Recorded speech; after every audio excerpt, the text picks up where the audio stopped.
The Kansas City Chiefs are headed to the Super Bowl. Yes, by the end of Sunday night, all of Cincinnati had figured out how to know their role and shut their mouth. There was no more talk of Burrowhead because the Chiefs won at Arrowhead to send themselves to Super Bowl 56. And there were three reasons why. Three reasons why the Chiefs were able to win this game. The first and big one was all about the one and only Patrick Mahomes, playing on a hobbled leg, playing with only one good leg, too hurt to pick up his patented first down scrambles, without three of his top four wide receivers, without the support of an effective run game, facing pressure with his offensive tackles losing the battle on the edge, with an all-pro tight end playing at 50%, gutting it out. The injured Patrick Mahomes somehow found a way to win. The Chiefs came out of the gate controlling the game early in the first half, but then injuries just started piling up.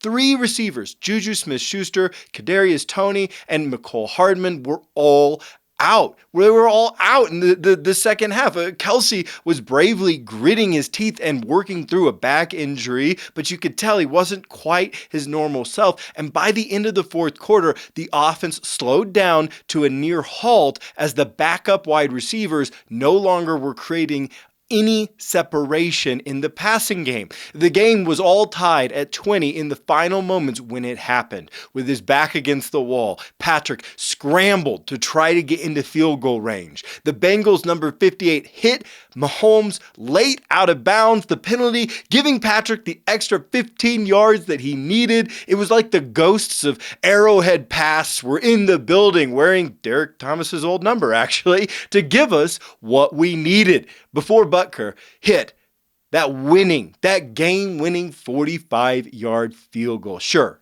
Mahomes' stats, they were impressive enough. 326 yards of passing, two touchdowns, 0 interceptions. That's all good, right? But it wasn't about the stats. He was gritty. He was tough. He was determined. He found a way to win, and he's not just the best quarterback. He's not just the best player in the NFL. I think he's the greatest athlete in our country today.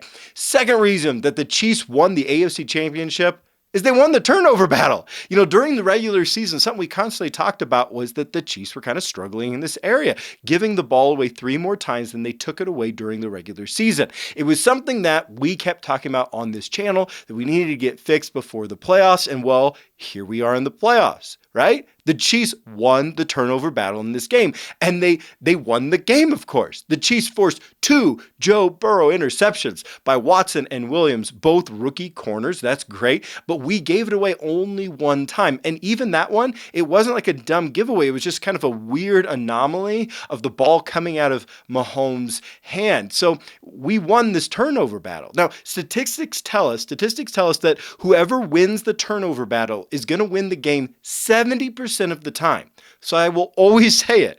To win, particularly in the playoffs, you need to win the turnover battle. And, well, the Chiefs did just that. And then the third reason the Chiefs won this game was the play of the defensive line. Yes, the Bengals' offensive line was largely backups.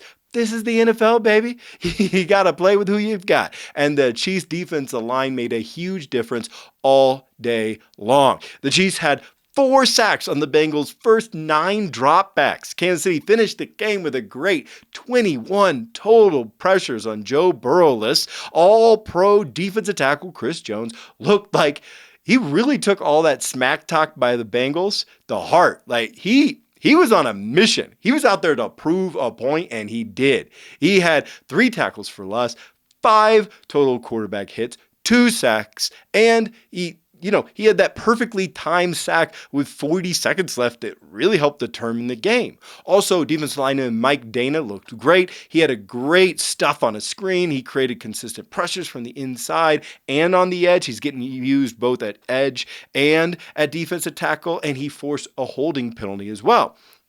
Frank Clark also had a good game, twice finishing sacks where multiple Chiefs kind of made it to the quarterback. Frank Clark is the weirdest player of all time for the Chiefs. I really think this, okay? Listen to me. He has consistently graded out as one of the worst starting defensive ends in the regular season. All 4 seasons he's been in Kansas City. He's never even had more than 8 sacks in a regular season.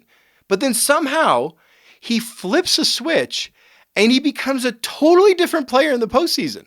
I mean, this guy is now tied for the third most sacks in the postseason ever by an NFL player.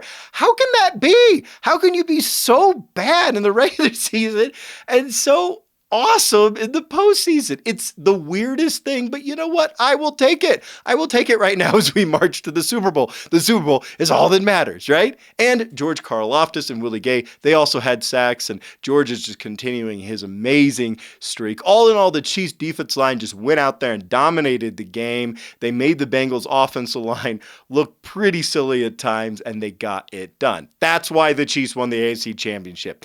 Mahomes, turnovers, and defensive line play. But now, of course, our attention turns to the Super Bowl itself, when the Chiefs will play the Philadelphia Eagles. Yes, Travis Kelce will be playing his own brother, Jason Kelce. The Eagles are a really solid team, top to bottom. But here's the thing. We've got Patrick Mahomes, and they don't. And I don't think anything else matters.